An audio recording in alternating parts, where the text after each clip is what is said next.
Welcome to your third tutorial on HTML. Today we're going to look at unordered and ordered lists. Now lists are pretty much an everyday part of life, right? We're constantly putting together lists. You know, you think of a recipe and you have to have a list of ingredients. If you go to the grocery store, you have to have a list of items you have to buy.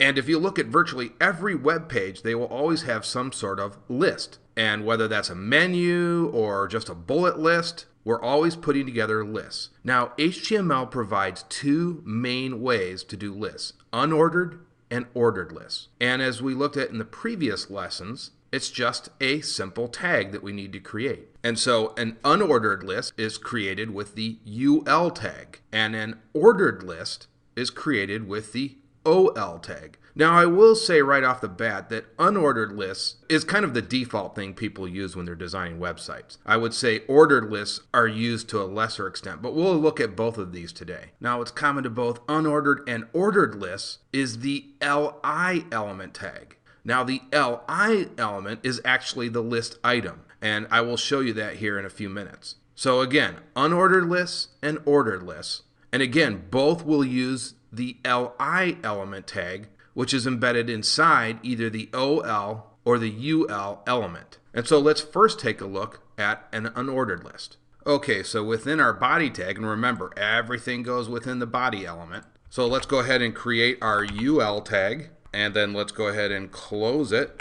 And now we've got our unordered list element. Now let's hit the tab button so that we can read these easier, and then create a couple spaces, and then we'll create our first LI tag. And remember, this is where our actual list element goes. So let's imagine we're creating a menu for our website, and we want to sell CDs, DVDs, and Blu-rays. So the first list item that we'll put will be CD. So again, we'll just close that. And we can go ahead now and just go ahead and copy and paste that. And we have to create another list item for our DVD. And let's go ahead and create a list element for Blu-rays. Okay, great.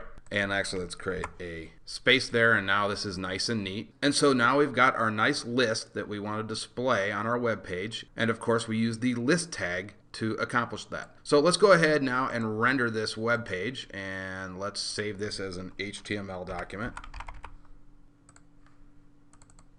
And there you see, we've got our nice list here displayed.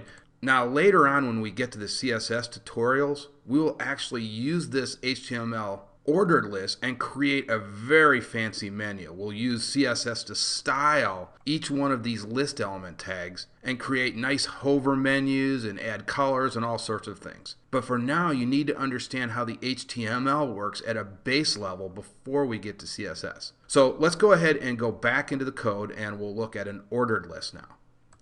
And it's very similar, actually. We just need to, we'll do a little bit of copy and pasting here. So we'll just take this, and we will just create our OL tags here. And let's go ahead and save this as an HTML file again. And there you see the difference. This is why this is called a ordered list, because we have numbers here. That's really the only difference. This one creates bullets, and this one creates numbers. So it's really what you prefer to use. Now later on when we get to CSS, like I said, we will style each one of these tags and create a lot of different effects. And one of the things you can do is you can actually remove these bullet points and numbers with CSS. But again, we'll get to that when we get to CSS. Okay, that's going to do it for this HTML video. I will see you guys in the next one.